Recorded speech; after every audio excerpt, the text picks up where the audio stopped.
I doubt, MJ, no? Kasi yung investor confidence does not equate to any multilateral events, no? Just like the ASEAN or the ASEAN Summit, no? Ang business confidence, grounded yan sa economic fundamentals at perception ng mga negosyante. And insofar as business confidence is concerned, even domestic investors are not confident of our economic prospects. Una na dyan, yung foreign direct investors, no? Or foreign direct investment, talagang bumulusok. Yung ating stock market na worst performing in the world. Dahil nakalipas na po ang mahigit 3 taon na termino po ng kasalukuyang administrasyon at kalitwat kanan na rin po yung mga survey na lumalabas at nananatili pa rin po sa lahat ng mga matatas na opisyal ng ating gobyerno, Vice President Sara ang may pinakamataas na grado, ratings, mapatras, approval, o di kay performance, compare sa atin pong presidente na kung kukunin yung net trust, net rating po niya, negatibo. Kumbaga sa Bisaya pa, utangan pa siya. No? So, by EB, ano ba ang nakikita ninyo na possible na nakaka-apekto dito sa rating ng kasalukuyang administrasyon ng presidente natin yan? Well, unang-una, let me bring to you, nung unang umupo itong si Bongbong Marcos, na napakataas ng kanyang trust and approval rating, no, on the back of the success of the unit team, no, yung tambalan nila ni VP Sara. After that, noong nakita na at sinimula na ang pag-atake kay VP Sara, especially doon sa mid-2023, doon na nag-umpisa na bumulusok yung ratings ni Bongbong Marcos. Minsan bahagyang tumataas, pero ang trend niya kung titingnan mo yung graph, no, ang chart ay talagang bumaba at bumulusok hanggang doon na nga sa impeachment ni VP Sara noong February 5, 2025 at hanggang bumulusok ulit, no, ng sobra-sobra doon sa March 11 na kidnapping ni former President Rodrigo Duterte. At mula noon, hindi na nakakabangon itong si Bongbong Marcos dahil besides nakita ng mga tao na pamulitika ang ginawa nitong si Bongbong Marcos, lalong-lalo na yung ginawa niyang instrumento dyan ay yung kanyang pinsan who was then Speaker of the House. And along that pamumulitika ay nakita at naobserbahan na rin ang corruption ng administrasyon ni Bongbong Marcos at hindi lang ang korupsyon, kung hindi, yung wala talaga tayong nakikitang very major projects at mga makabuluhang mga programa kung saan na-address ang concerns ng mga Pilipino, lalong-lalo na yung inflation, yung mga failed promises niya, yun na yun. At yung parang final nail in BBM's ratings coffin, yung final na ano ba 'yan, yung nail sa kanyang kabaong, no? Ito na ngang corruption na sinimulan niya at akala niya he can control the narrative na siya yung hero, nag-backfire sa kanila at hindi na ngayon niya, it's spiraling out of control ang corruption na ito at nabalatan halos lahat na.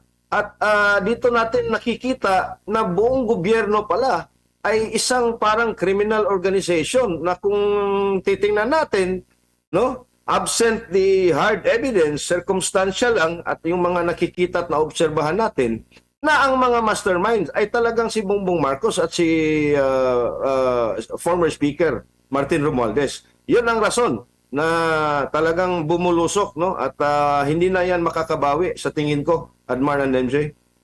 Opo, pero nakita nyo ba sa mahigit 3 taong pamumuno na kumbaga umabot ba sa punto na, uy, makakabawi na sana ito or pwedeng bumawi ito or may dapat gawin, makakabawi sana ito para mapaganda yung kanyang imahe by EB?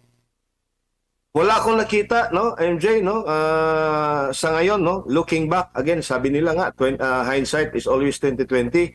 Kasi nga, ito na ngayon, yung mga suspetsya natin noon, imagine, no, ang nag-umpisa dyan towards the end of 2023 was the fake People's Initiative, no, kung saan nag-promise itong sina Martin Romualdez ng ayuda para lang pumirma at budulin yung mga tao na pumirma doon sa People's Initiative na kung saan ang talagang layunin is to change the Constitution, amend the Constitution para magiging parliamentary na ang ating sistema ng gobyerno at magiging de facto Prime Minister itong si Martin Romualdez. So mula noon hanggang itong issue doon sa West Philippine Sea kung saan hinayaan nila na ang mga Amerikano ang magdidikta dito sa ating foreign policy at lumayo sa kanyang campaign promise si Bongbong Marcos for continuity, especially with the former President Rodrigo Duterte's foreign policy, independent foreign policy, at yung pagdagdag niya ng additional 4 or 5 EDCA sites. Ngayon nga, sabi nga nila, nasa 7 na yung EDCA sites, na lalo tayong pinapalapit doon sa dangers of an actual shooting war doon sa South China Sea. Yan at yung pangungutang na kalabisan na nitong administrasyon na to, pero hindi natin nakikita kung saan napupunta. Ngayon nakikita na natin, ayun lang pala't napupunta sa mga bulsa ng mga kurakot na politiko, wala talaga tayong nakikita na redeeming moment doon sa the last 3.5, no? If I may say, na administrasyon itong si Bongbong Marcos. Wala talaga akong nakikita Admar and MJ, no, sorry to say this, no, hindi naman sa very antagonistic ako, pero alam mo, yung stock market natin, yung foreign direct investment levels natin, yung ating economic growth, pag ang isang kasi sa ibang bansa kahit may corruption, pero pag solid yung economic policies mo, pag solid yung iyong economic fundamentals, hindi gaanong bababa ang ratings ng isang pangulo, ng isang leader, no? Kung nakikita ng mga tao at ramdam nila na yung kanilang pamumuhay ay bumuti kahit man lang konti.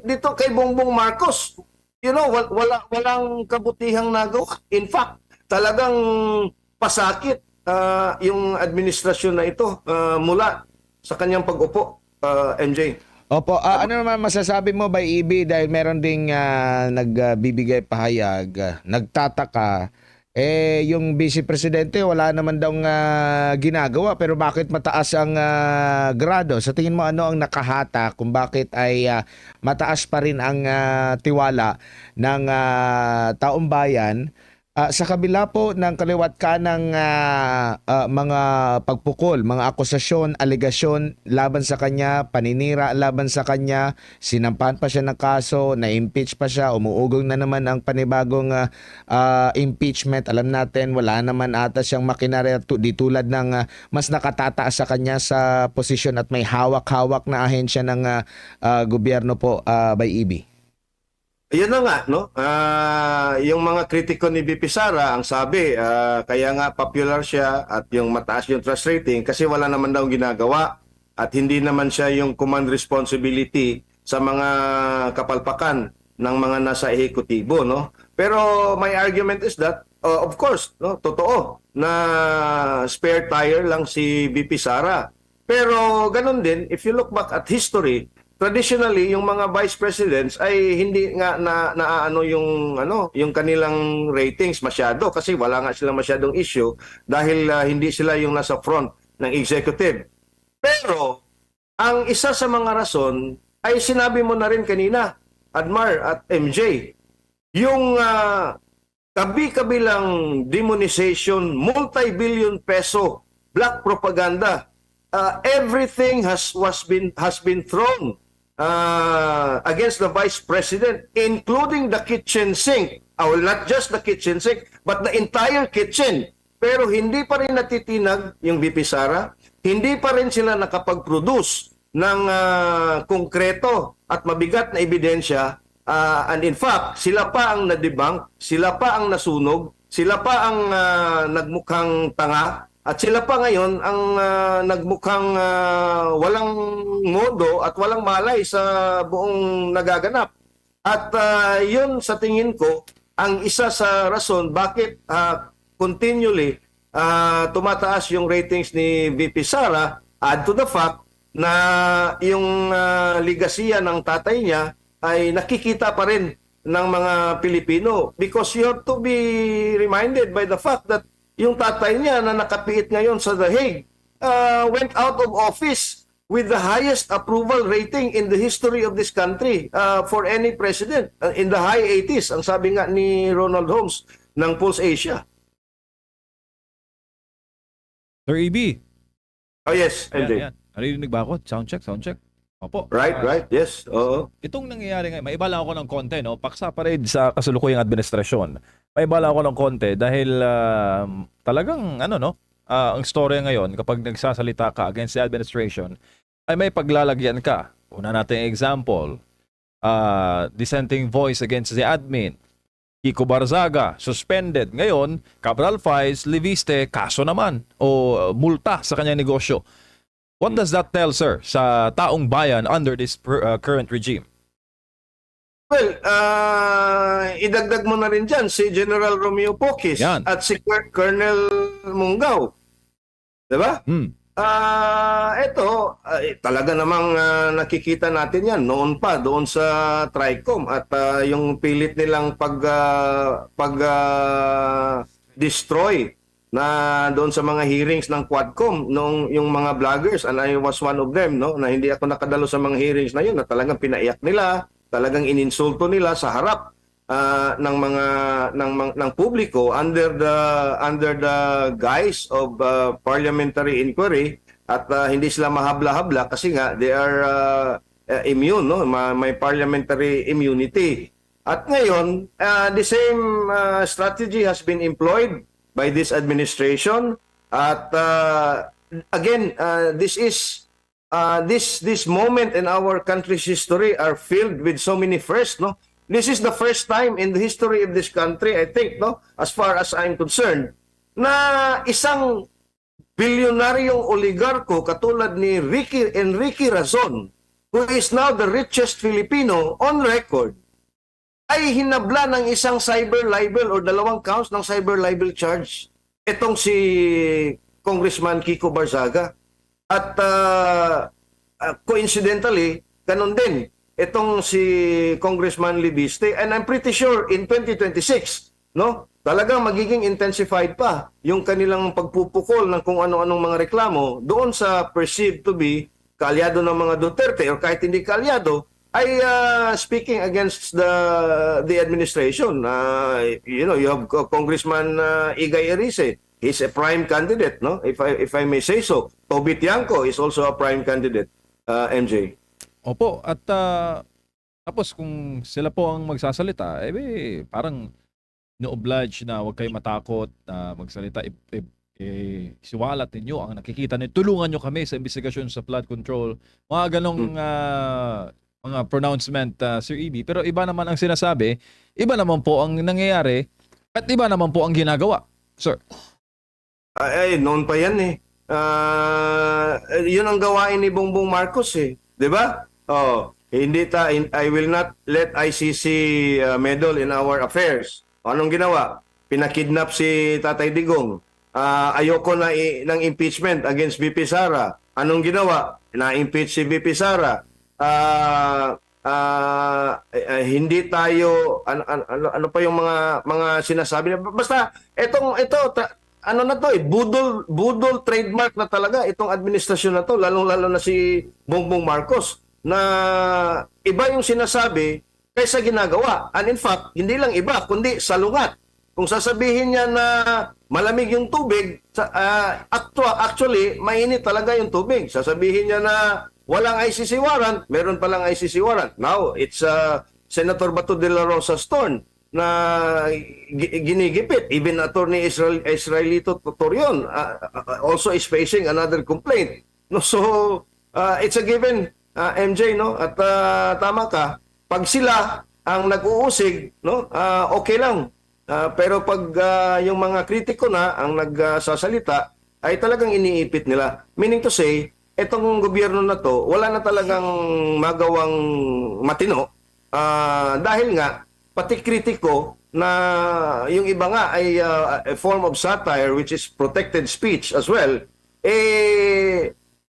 tinutugis na nga nila. You look at Claire Castro, nag-file ng blatter sa NBI because of a post by a certain blogger. Etong si Boying Rimulya, pinapaimbestigahan daw yung kanilang yung fake news doon sa hospitalization niya. Si Paduano at one time nagsasabi din na magrereklamo siya because of somebody peddling fake news against him, no?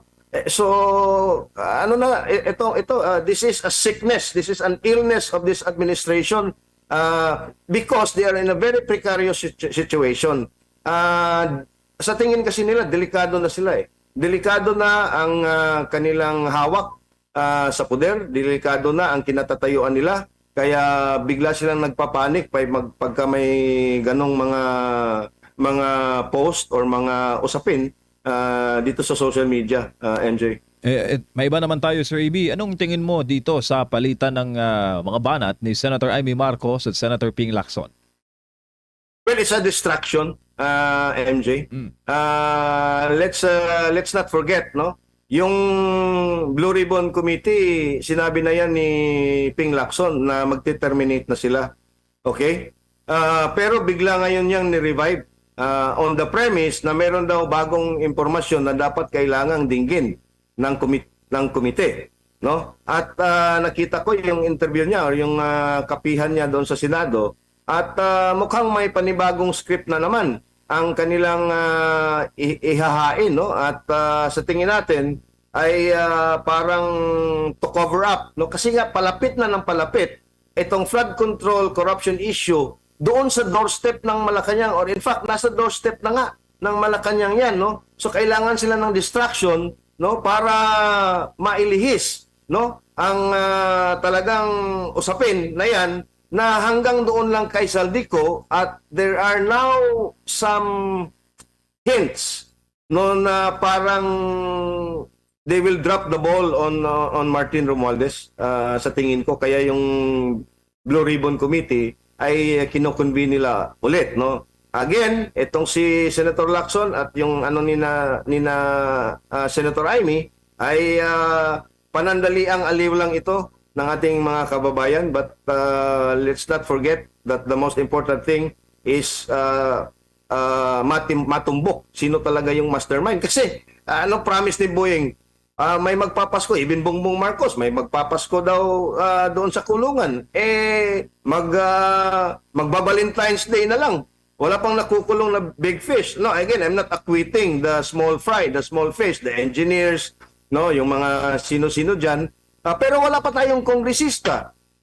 Wala pa tayong pinatawag nga sa ICI, wala eh. 'Di ba? Yung ICI hearings ka, hindi ni live stream. Yung transcript doon sa mga hearings, hindi pinablicize. So again, this is all to shield, no, yung amo nila na si Bongbong Marcos, no, to isolate him from this corruption issue, which at best, no, or at the minimum, he is complicit, no, na pinayagan niya, at worst actively participating siya, which I believe na talagang this meron siyang imprimatur sa mga corruption na ito, MJ. Do you think, Sir EB, magiging productive itong mga issue ngayon sa bansa, questions sa investor climate, iba't ibang mga issue ng korupsyon sa ating pong hosting ng 2026 ASEAN Summit? Abay, mayroon pong mga activities dyan sa Cebu na gaganapin. Do you think it would lure in potential investors to do business here in the Philippines? I doubt, MJ, no? Kasi yung investor confidence does not equate to any multilateral events, no, just like the ASEAN or the ASEAN summit, no. Ang business confidence grounded yan sa economic fundamentals at perception ng mga negosyante. And insofar as business confidence is concerned, even domestic investors are not confident of our economic prospects. Una na dyan, yung foreign direct investors, no? Or foreign direct investment, talagang bumulusok. Yung ating stock market na worst performing in the world, no? At ngayon nga, if you haven't noticed doon sa balita, gusto na nila na mag-invest ang SSS at GSIS, lahat yan mga pension funds, gusto nila, it was proposed by PCCI's Brian Ang about a few weeks ago or a month ago, na mag-invest sa PSE, sa Philippine Stock Exchange, para umangat naman ang Philippine Stock Exchange Index, who is now, kung titingnan mo, yung kaniyang price to earnings ratio is already a point above the 2008 global financial crisis levels. Walang global financial crisis level, pero yung stock market natin nasa 2008 level. Siguro mga bata pa kayo noon, pero that was really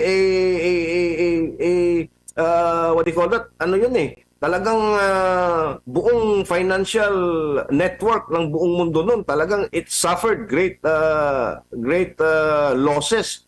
At ngayon yung stock market natin, ganun na ang paghahambing, no? Ganun na yung performance to the point na yung pension fund ng ating mga private sector employees at government employees, no? Yung future pension nila ay gusto na nilang gamitin para mag-invest doon sa mga kumpanya para ma-prop up yung ating stock market, para lang to window dress at titingnan ng mga investors from outside na maganda yung takbo ng ating ekonomiya. But they know better because the fundamentals are not there. Who would invest? Meron kang Vietnam, meron kang Thailand, meron kang Malaysia, meron kang Indonesia at Singapore.